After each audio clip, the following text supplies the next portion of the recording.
Renungan Pagi, Yesus Nama di Atas Segala Nama oleh Ellen G. White, 13 Agustus 2024. Mari kita berdoa. Bapa kami yang di sorga, Allah pencipta langit dan bumi, laut dan segala isinya, Allah yang maha besar, maha kuasa, sumber segalanya, yang kami sembah selalu melalui anak-Mu yang tunggal, Yesus Kristus. Terpujilah Yesus, anak Allah yang maha tinggi, yang adalah pola kebaikan bagi kami. Pada pagi hari ini kami bersyukur boleh bangun dan berbakti, dan sebagaimana membaca dan mendengarkan nasihat firman-Mu, kiranya ini menjadi pembaharuan bagi kami semua, agar Kristus yang tinggal dalam hati kami, sebab Dialah pola kebaikan bagi kami. Beserta kami sepanjang perbaktian ini, kehendak-Mu yang jadi. Ampun kami akan dosa dan salah, karena kami berdoa hanya dalam nama Anak Allah yang tunggal, Yesus Kristus, yang adalah Tuhan dan Juru Selamat kami. Amin. Renungan hari ini akan dibacakan oleh Ibu Sandra Sitanggang. Kepada Ibu Sandra, kami persilahkan. Selamat pagi. Judul bacaan renungan pagi kita pada hari ini, Selasa 13 Agustus 2024, berjudul Pola Kebaikan. Ayatnya terdapat di dalam Matius 19 ayat 17. Demikian bunyinya. Jawab Yesus, "Apakah sebabnya engkau bertanya kepadaku tentang apa yang baik? Pertentangan besar antara pangeran terang dan pangeran kegelapan tidak berkurang satu titik pun keganasannya seiring berjalannya waktu. Konflik sengit antara terang dan gelap, antara kesalahan dan kebenaran, semakin mendalam intensitasnya. Sinagog setan sangat aktif, dan kuasa musuh yang menipu sedang bekerja dengan cara yang paling halus di zaman ini. Setiap pikiran manusia yang tidak berserah kepada Allah dan tidak berada di bawah kendali Roh Allah akan disesatkan melalui agen setan. Musuh terus bekerja untuk menggantikan Yesus Kristus dalam hati manusia dan menempatkan atribut-atributnya dalam karakter manusia, menggantikan atribut-atribut Allah.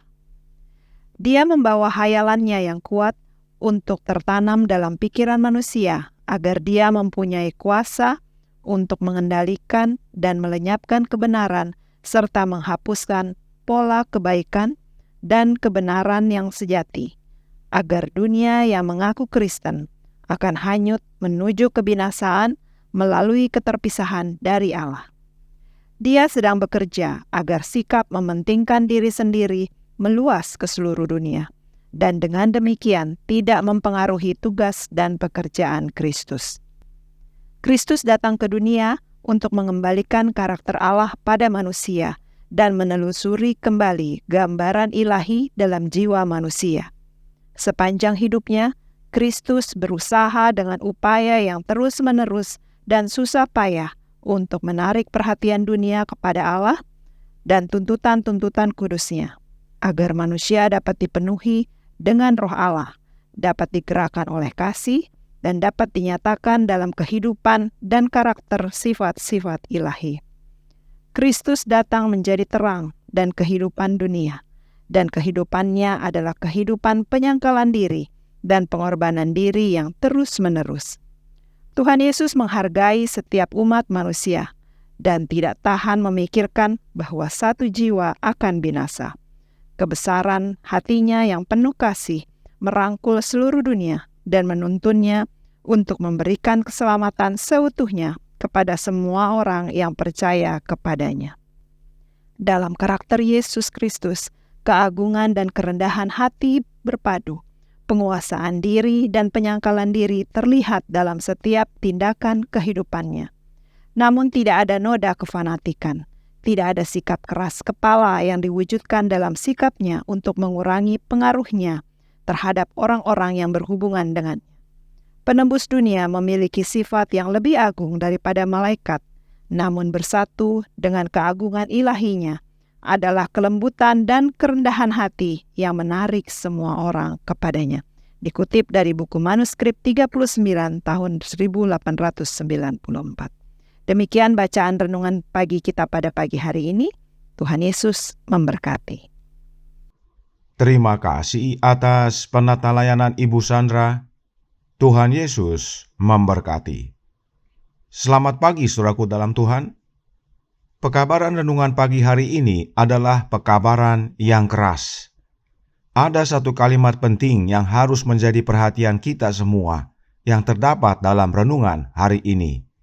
Jesus' name above all names, halaman 239 paragraf 3 berkata, musuh terus bekerja untuk menggantikan Yesus Kristus dalam hati manusia dan menempatkan atribut-atributnya dalam karakter manusia, menggantikan atribut-atribut Allah.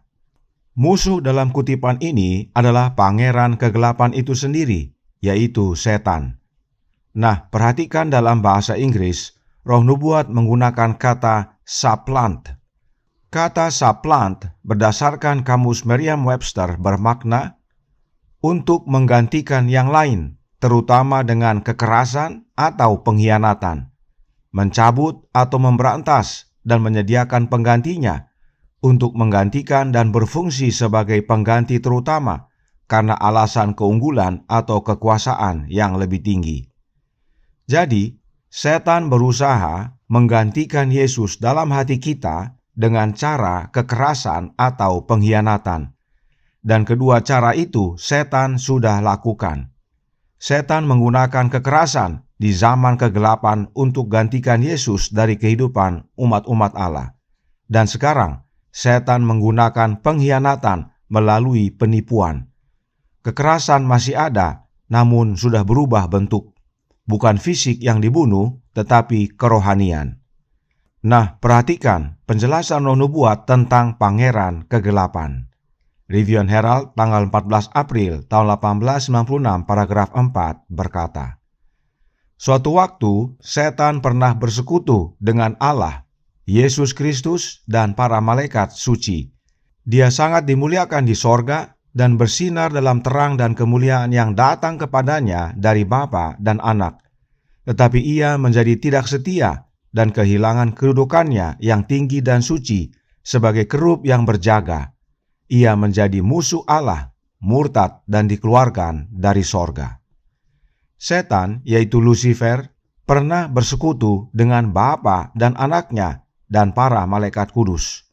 Tidak ada catatan bahwa setan pernah bersekutu dengan Allah Roh. Tidak ada. Lalu, terang kemuliaan yang Lucifer miliki datangnya dari Bapa dan Anaknya. Tidak ada tulisan yang menyatakan bahwa terang kemuliaan setan berasal dari Allah Roh. Mengapa penting sekali ini diketahui? Karena Lucifer cemburu hanya kepada Anak Allah dan berusaha berperang melawan Anak Allah. Sebab segala sesuatu Allah Bapa berikan dan lakukan hanya melalui satu oknum, yaitu Anaknya yang kekasih. Nah, Lucifer gagal di sorga untuk mengalahkan Anak Allah. Demikian juga di dunia ini, Lucifer juga kalah telak. Setan dan kerajaan mautnya musnah oleh kematian Anak Allah di kayu salib. Tetapi, setan menang dalam hati dan pikiran manusia, khususnya dalam menggantikan Yesus. Perhatikan penjelasan Roh Nubuat tentang Anak Allah. The Signs of the Times tanggal 30 Mei tahun 1895 menjelaskan, persembahan lengkap telah dibuat, karena begitu besar kasih Allah akan dunia ini, sehingga ia mengaruniakan Anaknya yang tunggal, bukan seorang anak melalui penciptaan, sebagaimana para malaikat, bukan anak melalui adopsi, sebagaimana orang berdosa yang diampuni, tetapi anak yang diperanakkan dalam gambar wujud dari pribadi Bapa dan dalam semua cahaya keagungan dan kemuliaannya yang setara dengan Allah dalam otoritas, martabat dan kesempurnaan ilahi. Di dalam Dia tinggal seluruh kepenuhan kealahan secara jasmani.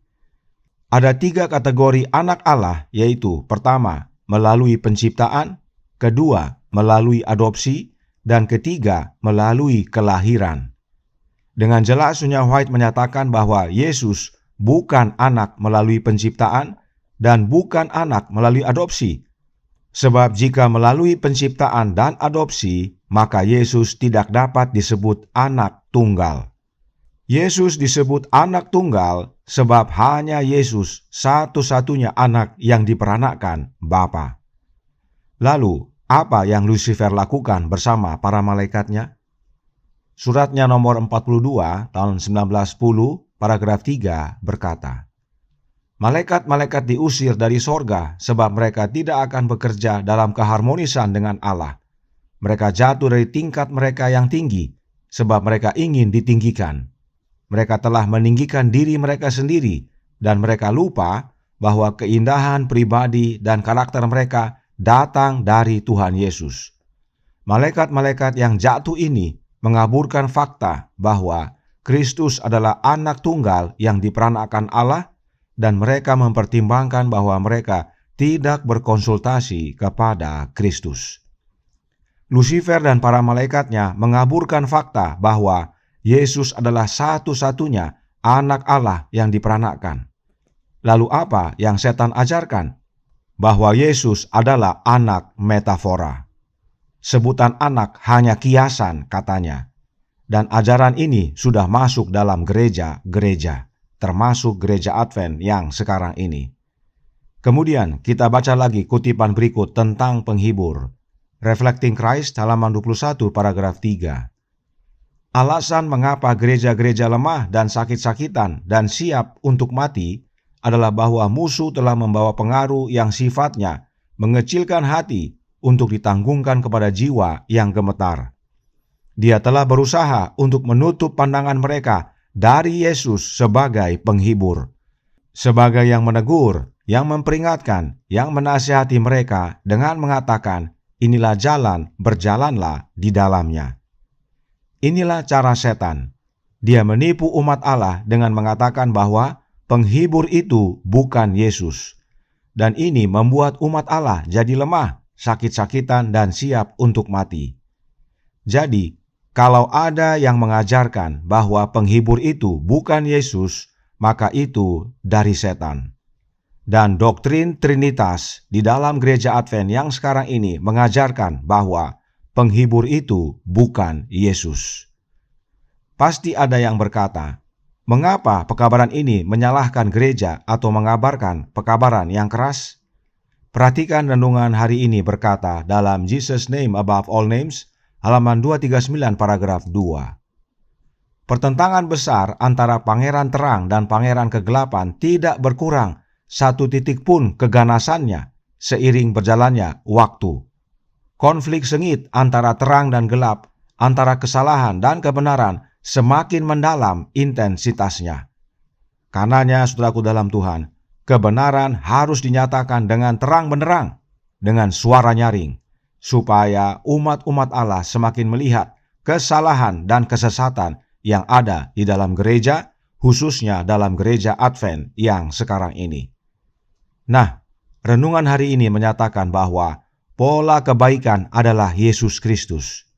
Tentang kebaikan, Roh Nubuat berkata dalam That I May Know Him, halaman 94, paragraf 6. Kebaikan, penurutan, kelemah lembutan, kesabaran, dan kasih adalah ciri-ciri karakter Kristus. Jika Anda memiliki Roh Kristus, karakter Anda akan dibentuk menurut karakternya.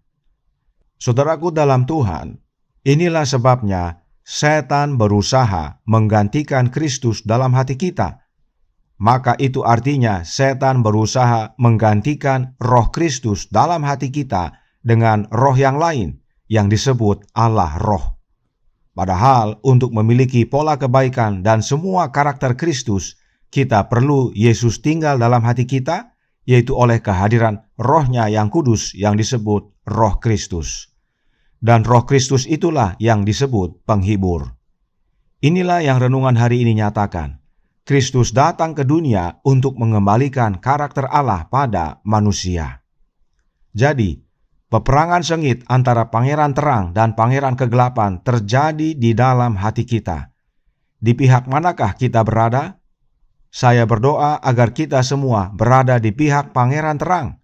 Akui dia sebagai anak yang Bapa peranakkan dan terima Roh-Nya yaitu Roh Kristus dalam hati kita, maka pola kebaikan menjadi bagian kita. Tuhan memberkati, saya bawa dalam nama Yesus. Amin. Mari kita berdoa. Bapa kami yang di sorga, Allah pencipta langit dan bumi, laut dan segala isinya, Allah yang maha besar, maha kuasa, sumber segalanya, yang kami sembah selalu melalui anak-Mu yang tunggal, Yesus Kristus. Terima kasih atas pekabaran keras pada pagi ini, sebab ini penting karena berhubungan dengan hidup atau mati. Setan berusaha menggantikan Kristus dalam hati kami dengan memberikan anak metafora dan memberikan roh yang lain yang mereka sebut Allah Roh. Oleh karenanya ya Bapa, karuniakanlah roh anak-Mu dalam hati ini, sebab hanya oleh kehadiran Roh Kristus dalam hidup kami, itulah wujud kami menerima Kristus dalam hati kami, menggantikan kegelapan yang dalam hati kami, mengusir kuasa setan, dan Yesus dapat bekerja, mengembalikan karakter-Mu ya Bapa dalam kehidupan kami. Dan pada akhirnya, karakter kami akan menjadi serupa dengan karakter Kristus. Beserta kami sepanjang hari ini kehendak-Mu yang jadi, ampun kami akan dosa dan salah, karena kami berdoa hanya dalam nama Anak Allah yang tunggal, Yesus Kristus, yang adalah Tuhan dan Juru Selamat kami. Amin.